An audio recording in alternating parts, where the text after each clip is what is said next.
வல்லமை உள்ள பிரசன்னத்தினால் அனைத்து தீமைகளையும் இவர்களிடமிருந்து அகற்றி இயேசுவே ஆண்டவர் என்று இவர்கள் அறிக்கையிடுமாறு ஆற்றல் அளிக்கின்றார். இந்த ஆற்றலை இவர்களுக்கு கொடுக்க இறைவனை வேண்டுவோம்.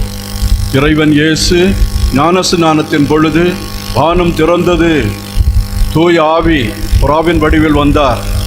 அதை நினைவுகூர்ந்து நம்மீதும் நம்முடைய குழந்தைகள் மீதும் தூய ஆவியார் வர வேண்டும் என்று பின்வரும் பாடலை பாடும். வானம் திறந்து பெண்புற இறங்கி வர வேண்டும், தேவ வல்லமை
மறுபடியும்